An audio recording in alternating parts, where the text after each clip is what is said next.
Regresamos a Despierta con CDN. Nuestra entrevista de medios conjuntos hoy es con el doctor Leonel Fernández, expresidente de la República y presidente del partido Fuerza del Pueblo. Bienvenido, doctor Fernández. Qué bueno que está en Despierta con CDN. Muchas gracias, Julissa. Muchas gracias, Nelson. A todos ustedes, gracias por esta gentil invitación para participar con ustedes una vez más.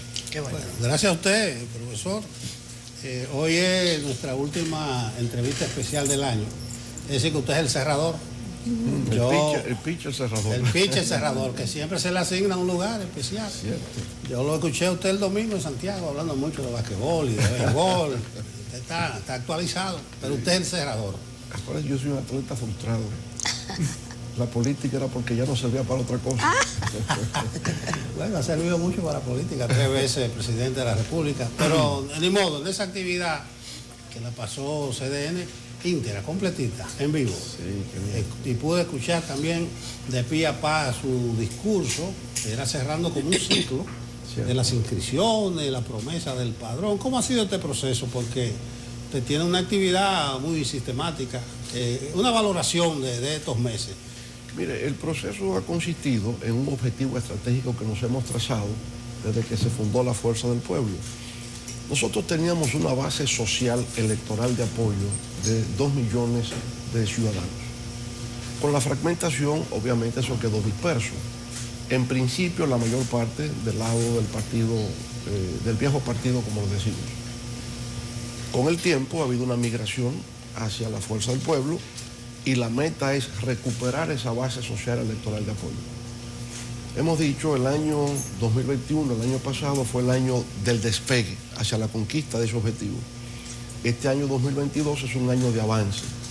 Y por lo tanto, para el mes de junio de este año, llevamos a la Junta Central Electoral un padrón de 1 millón de afiliados. Para febrero, aspiramos que sea 1.500.000. Y para junio del 2023 serán los 2 millones. Cuando lleguemos a los 2 millones, hemos recuperado esa base social electoral de apoyo, que es la que brinda los triunfos electorales.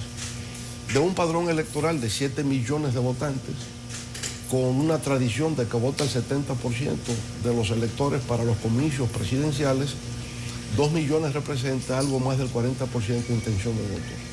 Para nosotros el 40% es la cifra mágica para ganar las próximas elecciones. Así como en el año 96 la cifra mágica fue el 30%. Cuando empezamos en el año de 1995, candidato por vez primera, abril del 95, la intención de votos era un 10%. Nadie, por tanto, creía que podíamos ganar.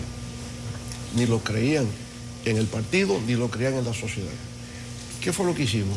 Bueno, salir a las calles todos los días, con la finalidad de, en ese año 95, de abril a diciembre, haberle dado la mano a 1 millón de ciudadanos. Lo logramos. Y cuando llegó el mes de diciembre, la encuesta Gallup de la revista Rumbo, donde creo que usted trabajaba, ya sacaba una portada que decía Peña Gómez y Leonel bailando pegados. Es decir, del 10% de intención de votos pasamos a un 30%. Y cuando se vio que teníamos un 30%, el juego había cambiado. Entonces, igual, nosotros hemos tenido una base histórica de apoyo de 2 millones para empezar. Y fíjese que en el año 2004, el primer candidato en sacar más de 2 millones de votos en unas elecciones presidenciales. Entonces, retornando a eso, y creo que, en efecto, en la Fuerza del Pueblo, nos sentimos profundamente regocijados de que esa meta ha sido alcanzada. Presidente, más de 2 millones de votos, usted recuerda, pero ¿no ha cambiado la coyuntura para lograr eso en unas elecciones venideras? La gente ya, bueno, se habla mucho de la nueva política. ¿No quedaría usted en la vieja política? ¿Esas metas usted cree que son logrables como pensamos ahora? Vamos en dirección a alcanzar esa meta. Dije, ya depositamos la mitad, 1 millón en el mes de junio. Al día de hoy tenemos 390.000 adicionales. Es decir, que hoy día la Fuerza del Pueblo, en términos de afiliados, es 1.390.000. Completaremos 100.000 a febrero y tenemos 1.500.000. Porque, digamos, lo más difícil es haber conquistado el primer millón. Ese es el más difícil. A partir de 1 millón, el efecto de reproducción es más fácil. Donde hay 1, aparecen 2. Se multiplica más fácil llegar a 2 que conquistar 1. Pero también tiene mucho que ver, digamos, primero con la capacidad de organización que se tiene en la Fuerza del Pueblo. Estamos en el territorio. En cada provincia está la fuerza del pueblo, en cada municipio, en cada distrito municipal, en cada circunscripción electoral. Por tanto, hemos logrado el objetivo como partido de tener presencia de alcance territorial, pero también fuera de la República. Tenemos organismos en España, en Italia, en Francia, en Alemania, en Suecia, en Noruega, en todas partes, en América Latina, en Puerto Rico, en Panamá, en Chile, en Colombia, en Estados Unidos, en toda la costa este, desde Boston a Connecticut, Nueva York, New Jersey, Florida, Carolina, Florida, hasta en Texas. Y un día se me presentó un grupo de jóvenes que llegaban del Silicon Valley de California, porque querían crear el primer núcleo de la Fuerza del Pueblo en California. De manera que la organización está. Lo otro, obviamente, tiene que ver con la dinámica política nacional e internacional. Y en estos momentos donde hay una situación de crisis mundial que tiene que impactar inevitablemente en el ámbito nacional, siempre un partido de oposición tiene la posibilidad de seguir creciendo. ¿Qué es lo que está haciendo la Fuerza del Pueblo? Presidente, se habla de una práctica que no es nueva, sí, y que se maneja en la política local, que es la suerte de compra de alcaldes. Algunos desde el gobierno buscan conquistar a alcaldes en funciones para de una manera u otra organizarse de cara a los comicios del 2024. ¿Cuál es su perspectiva sobre ese tipo de prácticas que no son nuevas y hacia dónde podrían llevar a la República Dominicana? ¿Cómo lo ve? Mire, el tema está en una estrategia de posicionamiento electoral. Las elecciones municipales van a ser en el mes de febrero y por tanto anticipadas a las elecciones presidenciales. Y con eso el partido oficial, que es el que anda en cacería de alcaldes, pretende dar un golpe de efecto. Sacamos más alcaldes que la oposición, por tanto, debemos ganar las elecciones. Yo creo que se trata de una equivocación. Que mire qué ocurre.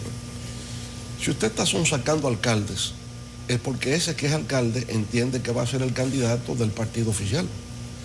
Pero si usted lo impone como candidato, va a generar un descontento en ese partido y va a salir gente para irse a un partido de oposición a competir.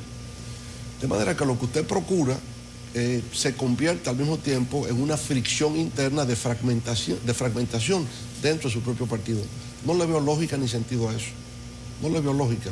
Suma por un lado y resta por el otro. Y es posible que con la resta el daño sea mayor, el efecto, el impacto sea mayor.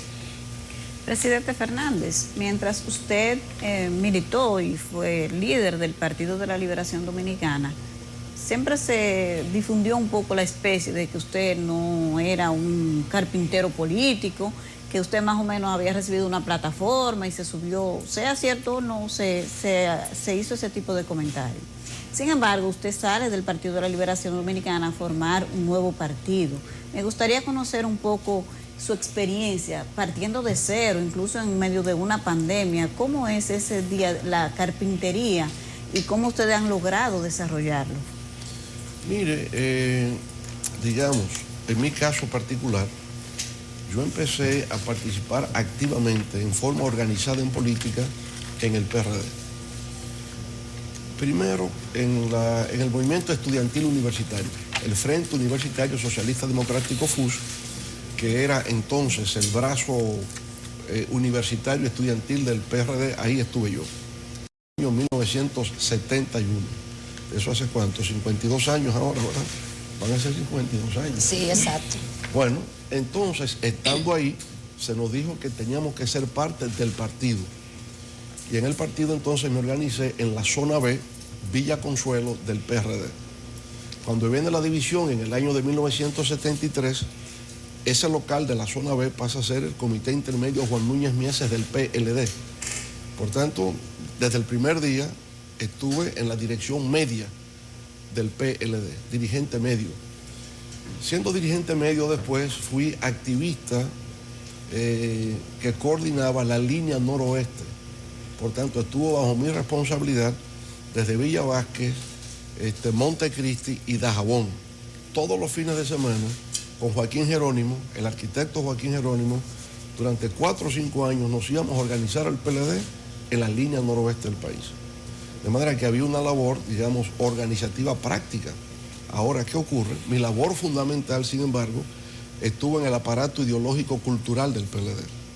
en el periódico Vanguardia del Pueblo, tenía la página internacional, era director de la revista política Teoría y Acción, estaba en el núcleo de los que daban conferencias por todo el país, y bueno, entonces la gente te percibe más en el ámbito teórico, ideológico, que muchos desdeñan en la política. Dicen, eso es de teóricos, y lo dicen como con desdén, cuando sin ideas no hay acción, no hay práctica política que sea válida, que no esté precedida del pensamiento político.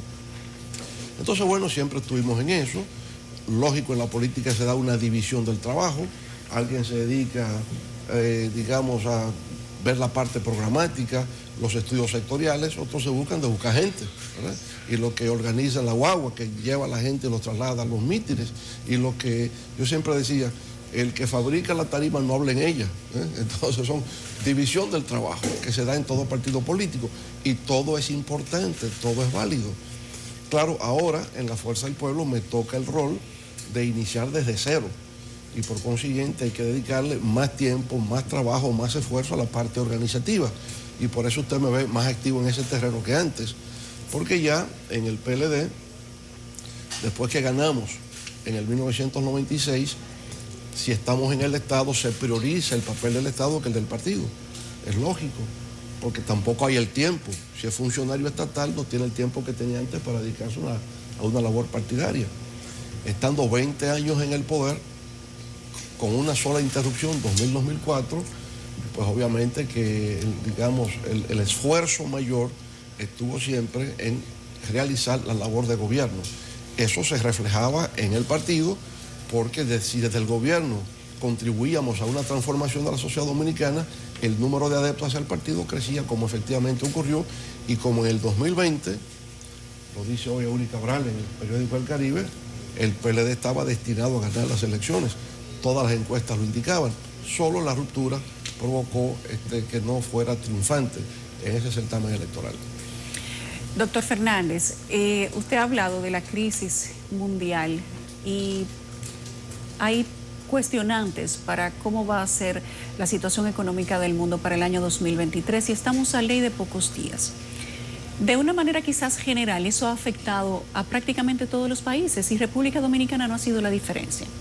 Aquí en CDN hemos realizado una investigación propia sobre cómo ha afectado la pandemia y la crisis a los jóvenes entre 15 y 29 años. Y hemos determinado que hay 800,000 personas en ese rango de edad que no tienen trabajo y no están en la escuela. Su medio de vida, por supuesto, puede ser diverso, pero un porcentaje de ellos ha ido a la delincuencia. El principal problema luego de la economía que tienen e identifican los dominicanos. Su experiencia de 3 veces presidente, ¿qué le dice frente a esa lectura? Mire, digamos, vamos por ciclos. En América Latina, el periodo 2003-2013, la CEPAL lo calificó como la década de oro. Y en efecto, porque hubo una tasa de crecimiento promedio anual de 5,5%, sin precedentes en la historia económica de América Latina.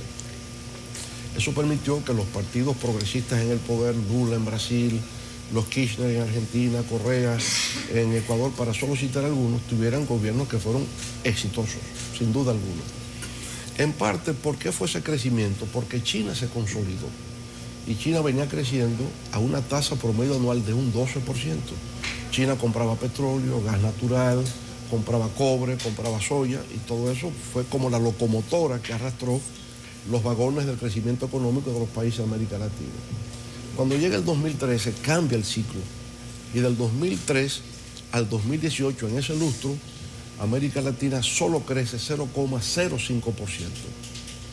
Estamos en la antesala de la pandemia. Entonces, con la pandemia hubo una contracción de menos 8% del Producto Interno Bruto en América Latina, que fue más o menos igual en el mundo, la economía mundial más o menos igual. Ahora, la pandemia no solamente fue, como vemos, un problema de tipo sanitario, fue una crisis de múltiples dimensiones. Con la contracción, el confinamiento, ¿no?, que provocó la pandemia, provoca la contracción, menos 8%. La gran pregunta es, ¿y cómo se sale de una contracción tan severa? Y la única forma de salir es con la expansión del gasto público, la vuelta a políticas keynesianas, como dicen los economistas en su jerga. la vuelta a políticas expansivas del gobierno. Pero resulta que cómo el gobierno puede incrementar el gasto cuando no ha habido ingresos fiscales. ¿Cómo lo puede hacer? Ahí se recurre al Banco Central o a los bancos centrales que hacen una emisión monetaria sin precedentes en la historia. En Estados Unidos 9 trillones de dólares, a los cuales se le añade que desde la crisis del 2008 Estados Unidos nunca dejó de emitir bonos mensualmente. 125 mil millones de dólares mensuales emitía la Reserva Federal, que compraba el Tesoro americano. A eso se le añaden ahora 9 trillones. En Europa 3 trillones. En República Dominicana, el Banco Central de la República Dominicana hizo una emisión monetaria con motivo de la pandemia de 215 mil millones de pesos. Lo hizo en tiempo récord. Ahora, ¿qué pasa? Eso había que hacerlo. Nadie critica el que no se hiciera eso. El tema está en la dimensión y en la magnitud que generó un sobrecalentamiento de la economía. Con el sobrecalentamiento ha venido un fenómeno que no se previó, la inflación. Y la inflación se ha convertido en el tema central en todas partes, el alto costo de la vida. Bueno, pero para frenar ahora el alto costo de la vida, ¿qué se hace? 90 bancos centrales en el mundo han sincronizado sus políticas de aumento de tasas de interés y quitar liquidez al sistema financiero. ¿Qué está pasando? El desempleo. Está generando el desempleo por un lado.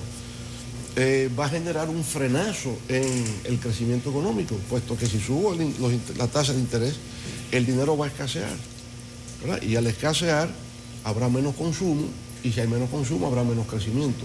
El único lugar del mundo donde yo veo que se procura conciliar disminución de inflación con crecimiento económico es República Dominicana, con lo cual te indica que hay una manipulación de las estadísticas.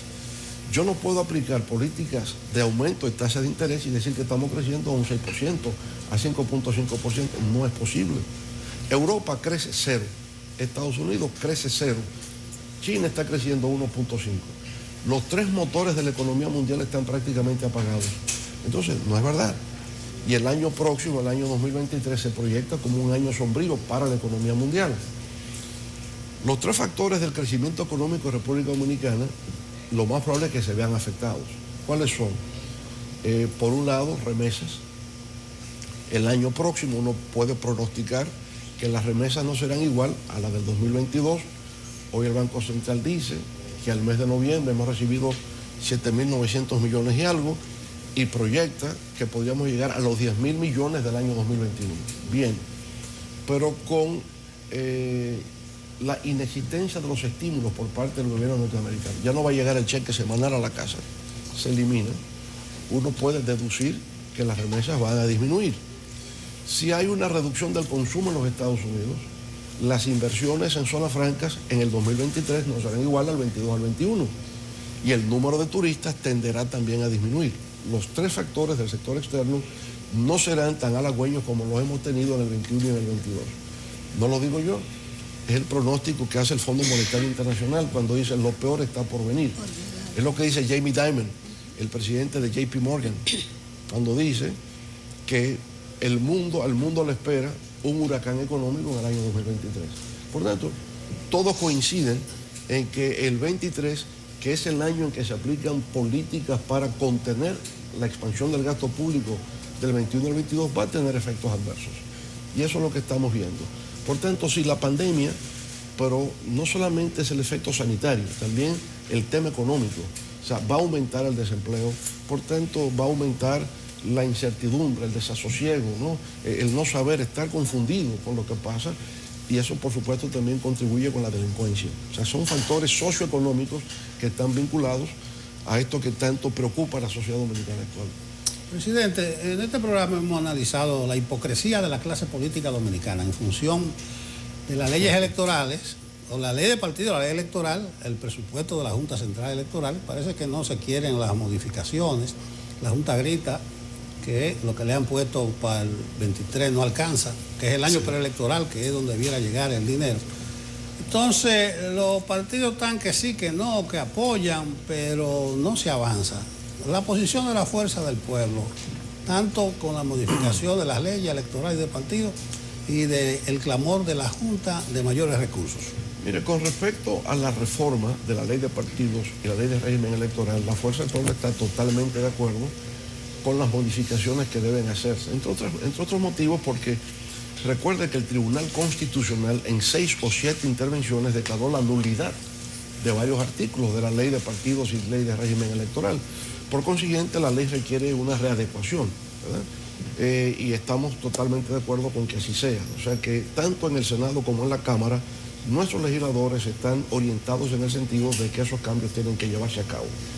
Con respecto al presupuesto de la Junta, también hemos conversado con los magistrados de la Junta Central Electoral. Ellos están preocupados de que esos fondos deben llegar a tiempo para que puedan organizar los comicios del año 2024 y entendemos que eso ocurrirá.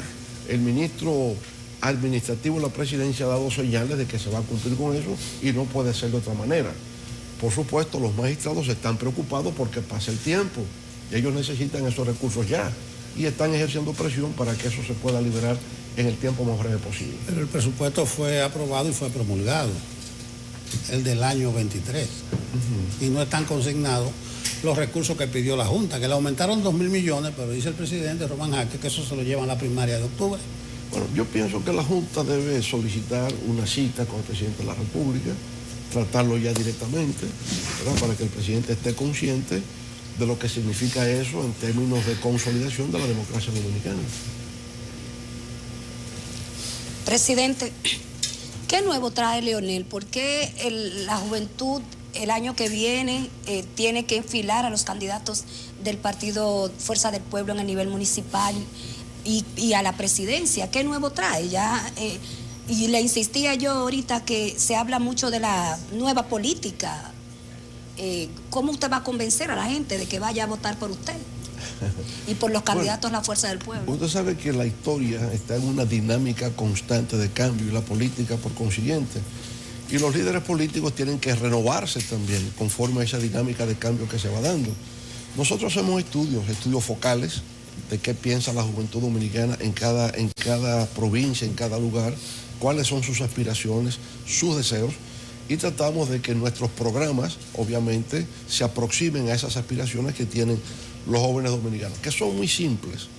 Primero tiene que ver un tema de empleo, como ha señalado Ulises. Los jóvenes quieren tener ingresos seguros, pero también tiene que ver con calidad de la educación, tiene que ver con todo lo que es vinculante a la juventud, la música, los deportes, el poder viajar, de alguna manera el poder ser contemporáneo de su época. Y nosotros, la Fuerza del Pueblo, pues vemos todo eso. Sabemos que en las escuelas, incluso conforme al Pacto por la Educación, que no se cumple, tiene que haber orquestas sinfónicas juveniles, que tienen que haber talleres de literatura, que tiene que haber obras de teatro, poder aplicar, aprender a desarrollar cortos cinematográficos, la práctica deportiva de interescolar, interprovincial. Esa es la juventud, eso es lo que los jóvenes quieren. Y por supuesto nosotros tenemos todo un plan para hacer eso posible.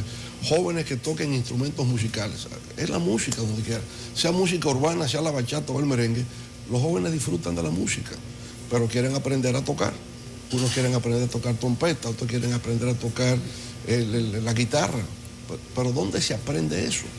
Bueno, hay que enseñar en las escuelas, las tandas extendidas deben servir para eso, o los clubes deportivos y culturales, que siempre han sido parte del tejido social cultural de República Dominicana, pero hoy día carecen de los recursos para poder hacerlo, y que sirven además como medidas preventivas para la criminalidad y el delito. Cuando usted tiene a los jóvenes ocupados en los barrios, en prácticas deportivas, en prácticas culturales, eso es una forma de prevenir la ocurrencia de crímenes y delitos.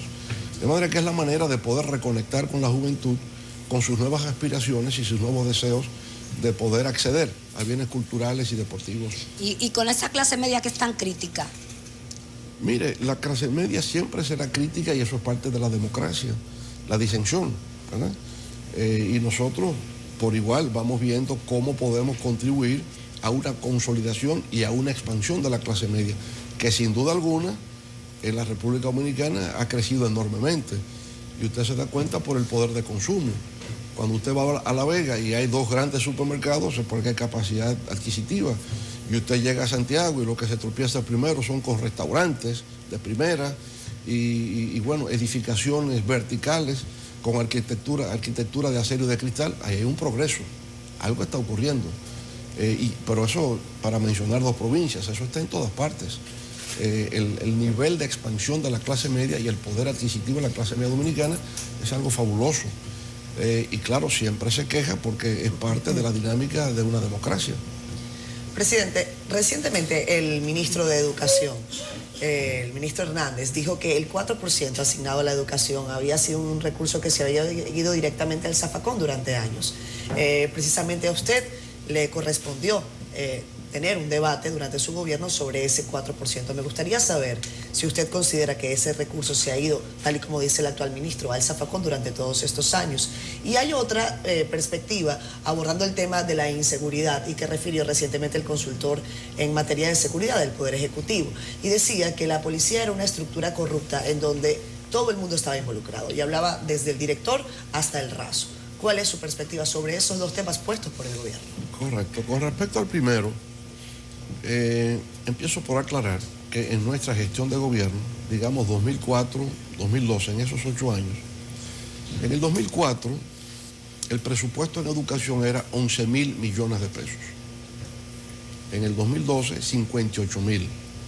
Por tanto, podemos decir que hubo un aumento en el presupuesto para educación de un 400%.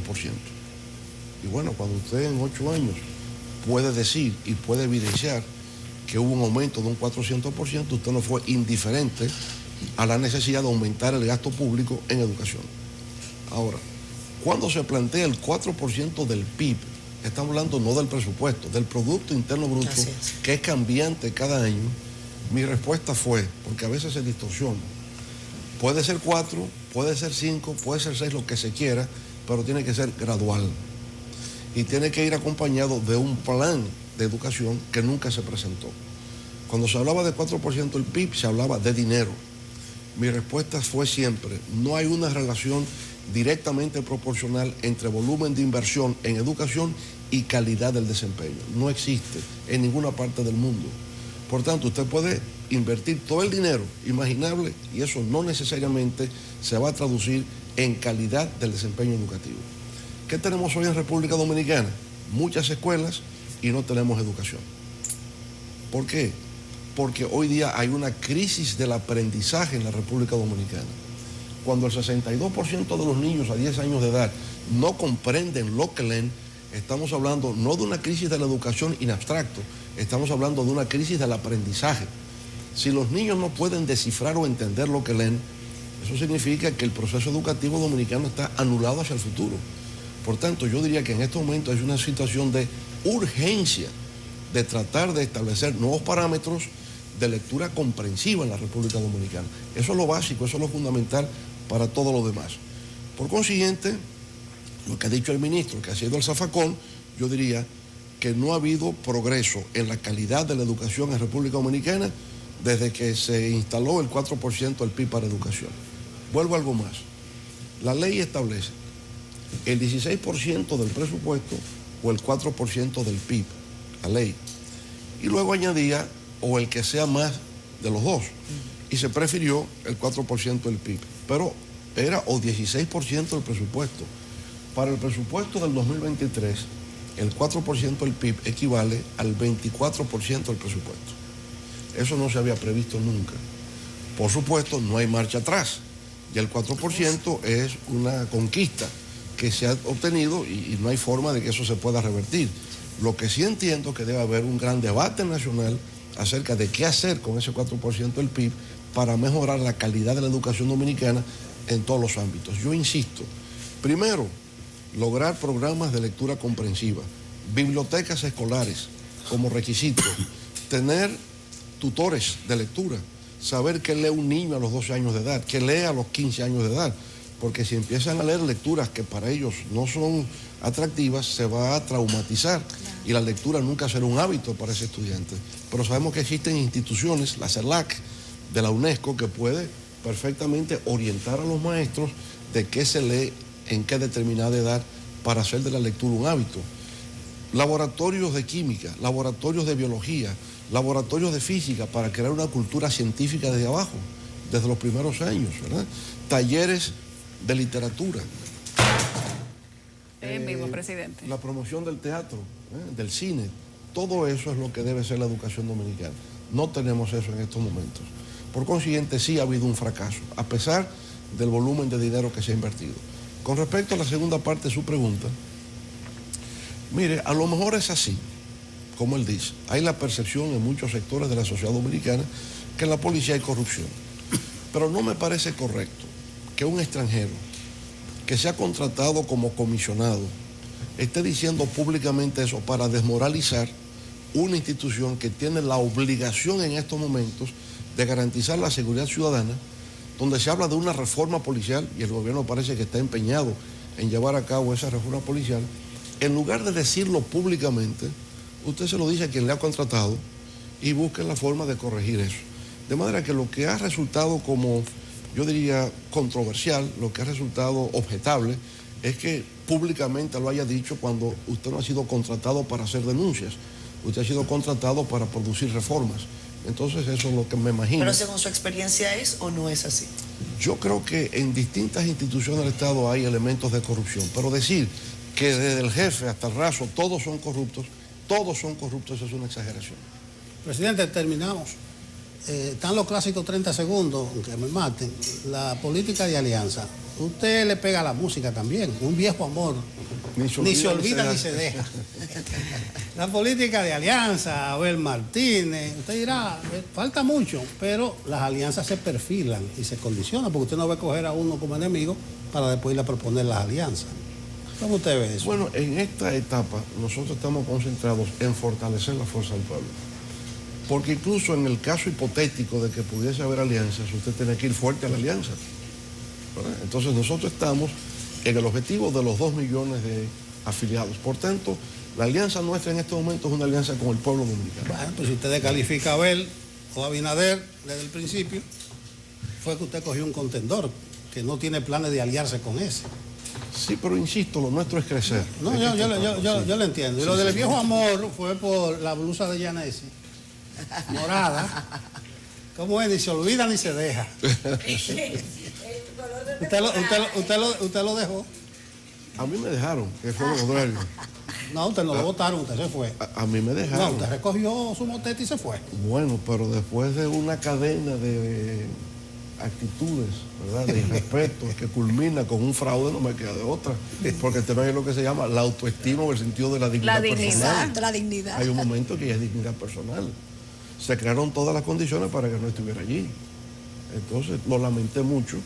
Después de 47 años en ese partido, bueno, no era mi deseo. Como un divorcio obligatorio. Eso fue un matrimonio largo. Un divorcio obligatorio. Obligatorio. Un matrimonio largo, Sí, presidente. me pusieron la ropa en la puerta. En la Ay, puerta. En una punta. Y le abrieron la puerta. y me abrieron la puerta. ¿Qué iba a No, hacer? Gracias, presidente. Y Gracias. feliz cumpleaños. El 26 Además, cumpleaños. Estoy preocupado con eso, ¿Por qué? porque ya son tantos años que ya yo no cumplo, sino que me estoy acercando aceleradamente al Señor.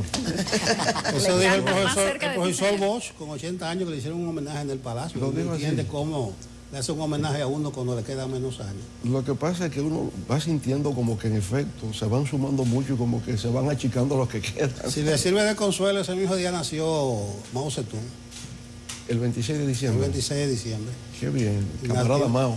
Camarada Mao. La cita. Larga vida, camarada. Nació otro amigo suyo, no le voy a decir quién es, pero está bien. Solo como lectura, ¿verdad, presidente? Solo como lectura. Solo como lectura. Lo de Mao. Lo de Mao. Solo para lectura de los martes. Claro. Ah, bueno, eso es. Gracias al presidente Leonel Fernández, muchas al gracias a expresidente ustedes. Leonel Fernández, presidente del Partido Fuerza del Pueblo, que ha sido nuestro invitado el día de hoy en esta entrevista de Medios Conjuntos de CBN y el Caribe. Vamos a la pausa.